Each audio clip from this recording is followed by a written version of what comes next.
Si je te partage cette vidéo, c'est que je m'y suis reconnu. Après l'avoir regardée, je ne vois plus les choses comme avant.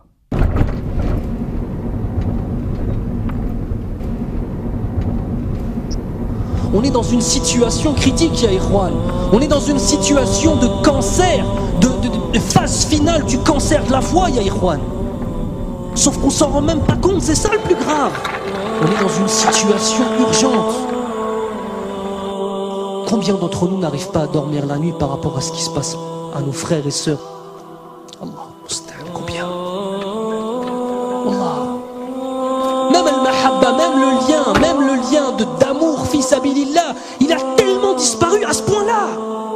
À ce point-là qu'on est sur Facebook, on voit un truc, on voit une vidéo avec nos frères et sœurs qui se font massacrer. Ah, rahimahumullah. Et 5 minutes après, on est en train de bahak avec quelqu'un au téléphone. Nos cœurs, ils sont morts à ce point-là, subhanallah. Au point que si quelqu'un, on ne le connaît pas, on ne sait pas l'aimer. C'est ça l'amour, fils abilillah. Aimer pour Allah, c'est réussir à aimer quelqu'un que tu n'as jamais vu de ta vie, Yahri. Parce qu'il a une foi qu'il partage avec toi, qui est la chose la plus importante. Est-ce qu'on pense, ne serait-ce que dans nos doigts, à faire des doigts pour nos frères et sœurs à travers le monde? Partout. Est-ce que quand on voit ce qui se passe, nos cœurs ils se retournent? Est-ce qu'on a peur pour nos frères qui se fassent tuer dans la rue? Est-ce qu'on a peur pour eux? Est-ce que quand tu vas rentrer, est-ce que quand je vais rentrer chez moi avec ta femme, elle va voir ton visage, elle va dire qu'est-ce que t'as, ya Habibi? Qu'est-ce qui se passe? Tellement ça va se voir sur nos visages. Quand tout ça, c'est notre relation avec Allah Azza wa Jal qui n'est pas assez forte, ni plus ni moins. Ni plus ni moins que ça. On est loin, ya Ikhwan. On est extrêmement loin. Extrêmement loin. Si un musulman, même si un bébé, bon, j'ai le pouvoir de dire, ça m'énerve. Tu vas pas tuer le bébé quand même? Moi, je tue le bébé. Mais un bébé de 2 ans par exemple? Moi, je le tue. Mais 1 an, même si avec les femmes avec des grossesses, moi, je le tue.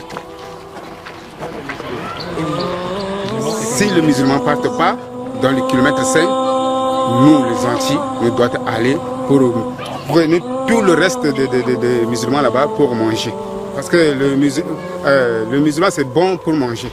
Parce qu'il avait beaucoup de têtes, donc il faut manger comme ça. Bon.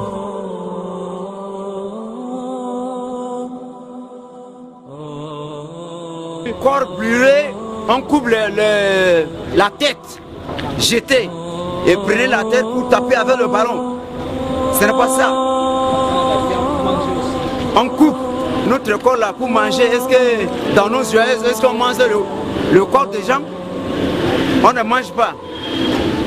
Ce sont les chiens qui mangent n'importe quoi. Mais nous, les gens comme nous là, comme vous là, on ne peut pas manger notre chair.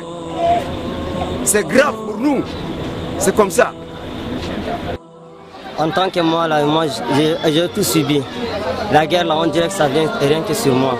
Ils ont tué ma mère et mon père. Il reste que moi. Je suis seul maintenant. Je ne sais pas là où j'allais.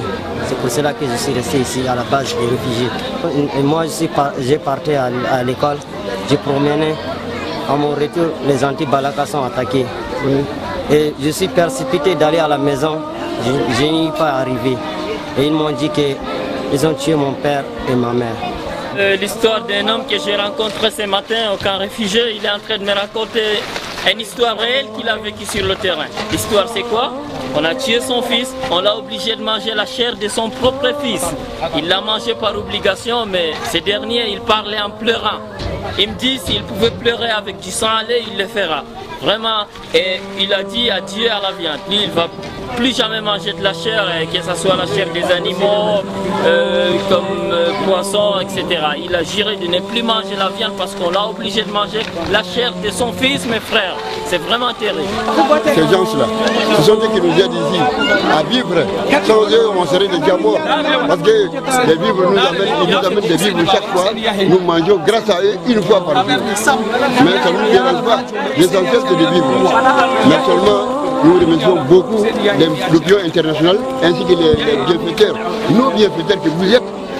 Alors nous vous encourageons de continuer à agir de la même façon pour ne pas que nous mourions de faim. Parce que nous venons de très loin.